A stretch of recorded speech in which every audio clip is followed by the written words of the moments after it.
پڑھو پڑھو قرآن پڑھو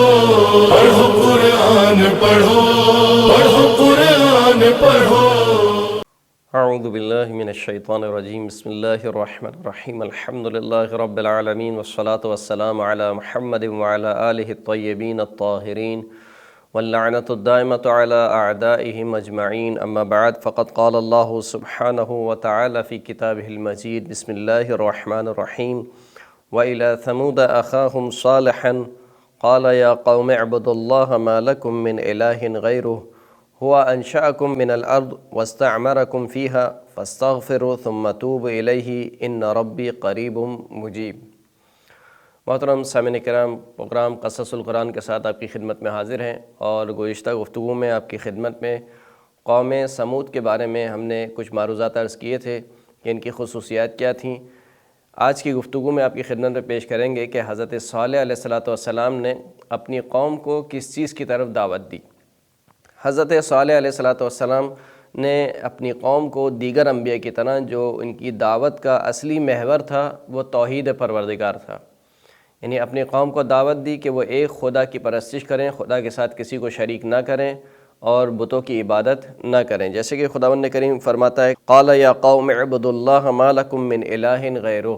حضرت صالح نے اپنی قوم سے کہا کہ اے میری قوم، تم اللہ کی عبادت کرو اور اس کے علاوہ تمہارا کوئی معبود نہیں ہے۔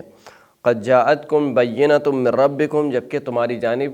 پروردگار کی طرف سے، تمہارے پروردگار کی طرف سے واضح دلیل اور واضح بیان آ چکا ہے۔ اسی طریقے سے ایک اور آیت میں خداوند کریم نے ارشاد فرمایا کہ وَإِلَىٰ ثَمُودَ أَخَاهُمْ صَالِحًا، ہم نے سمود کی طرف ان کے بھائی، یعنی سمود کی قوم میں سے، بھائی سے مراد یعنی سمود کی قوم میں سے ہی صالح کو بھیجا۔ قال یا قوم اعبدوا اللہ ما لکم من الہ غیرہ، حضرت صالح نے کہا کہ اے میری قوم، تم اللہ کی عبادت کرو اور اللہ کے علاوہ تمہارا کوئی معبود نہیں ہے۔ ہوا انشأکم من الارض، وہی خداوند کریم وہ ہے کہ جس نے تمہیں زمین سے، مٹی سے پیدا کیا، واستعمرکم فیہا، اور وہی خداوند کریم ہے کہ جس نے تمہیں روئے زمین پر بسایا۔ یعنی یہ جو تم اپنی نعمتوں کو دیکھ رہے ہو، اتنے ہرے بھرے باغات میں زندگی گزار رہے ہو، چشموں کے درمیان زندگی گزار رہے ہو، تمہاری زندگی اتنی آسائش میں گزر رہی ہے، تو یہ زندگی دینے والا اور تمہیں خلق کرنے والا ایک ہی ذات ہے، وہ خداوند کریم کی ذات ہے۔ فاستغفروہ ثم توبوا الیہ ان ربی قریب مجیب، پس میرے رب سے، اپنے پروردگار سے استغفار کرو، مغفرت طلب کرو، پھر اس کی طرف پلٹ جاؤ،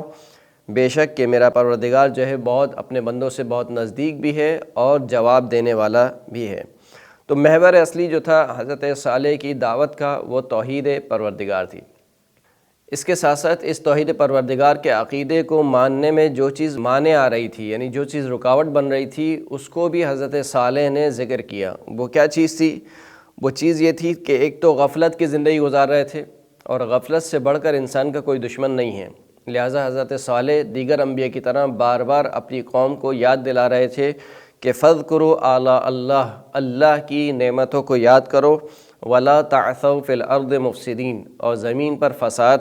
نہ پھیلاتے پھرو۔ تو یہ جو فاذکروا آلاء اللہ ہے، اس سے مراد یہی ہے کہ دیکھو غفلت سے باہر آؤ، خواب غفلت سے باہر نکلو۔ یہ جو تم مرفہ زندگی دیکھ رہے ہو، یہ جو تم آسائش والی زندگی دیکھ رہے ہو، تم یہاں پر ہمیشہ کے لیے رہنے نہیں آئے ہو،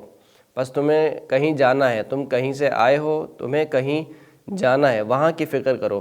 کہ تمہیں کہاں جانا ہے۔ یہ جو روئے زمین پر تم زندگی بسر کر رہے ہو، یہ جو نعمتیں تمہیں ملی ہوئی ہیں، بہرحال یہ فانی نعمتیں ہیں، ایک نہ ایک دن ختم ہو جانے والی ہیں۔ اگر نعمتیں نہیں ختم ہوں گی تو تم ختم ہو جاؤ گے۔ تو بہرحال اس مٹی میں جا کر کہیں جانا ہے یا نہیں جانا ہے، حساب و کتاب دینا ہے یا نہیں دینا ہے، لہٰذا جو اصل کام تھا ان کو خواب غفلت سے بیدار کرنا، ان کو جھنجھوڑنا، وہ حضرت صالح نے کیا۔ پھر اس کے بعد دوسری چیز جو مانع بن رہی تھی عقیدہ توحید کو قبول کرنے میں، وہ یہ تھی کہ وہ اپنے جو بڑے تھے، جو مرفہ افراد تھے، جو مالدار افراد تھے، ان کی پیروی کیا کرتے تھے۔ حضرت صالح نے ان سے کہا کہ دیکھو ایسے لوگوں کی پیروی نہ کرو، جیسے کہ ارشاد ہوا کہ وَلَا تُطِيعُوا أَمْرَ الْمُسْرِفِينَ، جو اسراف کرنے والے ہیں، یعنی حد سے زیادہ تجاوز کرنے والے ہیں، ان کی اتباع نہ کرو۔ یعنی کسی بھی معاشرے کی یوں سمجھ لیجئے کہ تنزلی کا جو انحصار ہوتا ہے وہ دو چیزوں پر ہوتا ہے۔ ایک تو یہ کہ معاشرہ غفلت کی نیند سو رہا ہو، اور اسی غفلت میں انسان اتنا بہکے جائے کہ دنیا کی رنگینی میں مست ہو جائے، اور دوسری جانب سے جو اپنے سے اوپر کے افراد ہیں، جو کہ مالدار افراد ہیں، جو کہ عیش و عشرت میں زندگی گزار رہے ہیں، انسان ان کی زندگی کو اپنا آئیڈیل بنائے اور ان کی طریقے سے اپنا لائف اسٹائل چینج کرنے کی کوشش کرے اور چاہے کہ میں ان کی طرح ہو جاؤں، کیونکہ ان کی نگاہ میں وہی لوگ کامیاب ہوتے ہیں۔ تو کہا کہ دیکھو وَلَا تُطِيعُوا أَمْرَ الْمُسْرِفِينَ، جو اسراف کرنے والے ہیں ان کی اطاعت نہ کرو، یعنی تم یہ نہ سمجھو کہ یہ تمہارے آئیڈیل ہیں، یہ تمہارے آئیڈیل نہیں ہیں، یہ خدا کی حکم کی نافرمانی کر رہے ہیں، خدا کے احکامات کو پاؤں تلے رون رہے ہیں، ان کی اتباع نہ کرو، ان کی اطاعت نہ کرو۔ تو خواب غفلت سے بیدار کیا۔ دوسری جانب سے جو مالدار افراد تھے، جو مسرف تھے، حد سے زیادہ تجاوز کرنے والے تھے، ان کی اطاعت سے روکا۔ تیسری جانب سے حضرت صالح نے کہا کہ دیکھو میری اطاعت کرو۔ کیوں میری اطاعت کرو؟ کیونکہ وَإِذْ قَالَ لَهُمْ أَخُوهُمْ صَالِحٌ أَلَا تَتَّقُونَ، جب ان کے بھائی صالح نے ان سے کہا کہ کیا تم اللہ سے نہیں ڈرتے ہو؟ انی لکم رسول امین، میں تمہاری طرف سے اللہ کا نمائندہ ہوں، اللہ کا بھیجا ہوا ہوں، امین اور امانت دار بھی ہوں، یعنی میرا کریکٹر تمہارے سامنے ہے، میں تمہارے سامنے پلا بڑھا ہوں،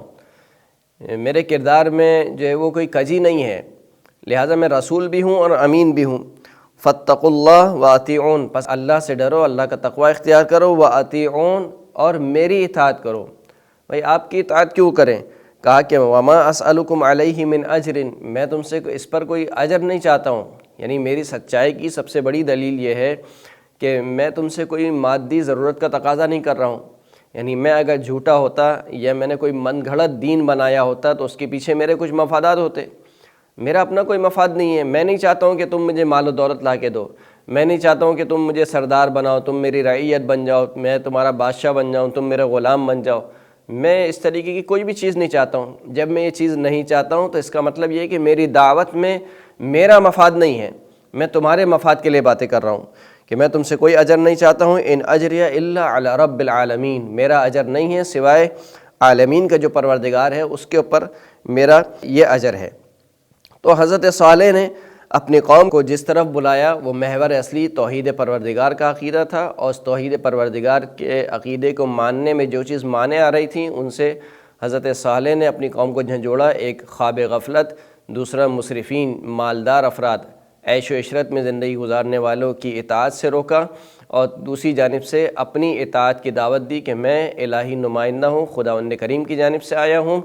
اور میری سچائی پر یہی کافی ہے کہ میرا اپنا کوئی مفاد میرے پیش نظر نہیں ہے۔ وآخر الدعوانا ان الحمد للہ رب العالمین۔ اللهم صل على محمد وآل محمد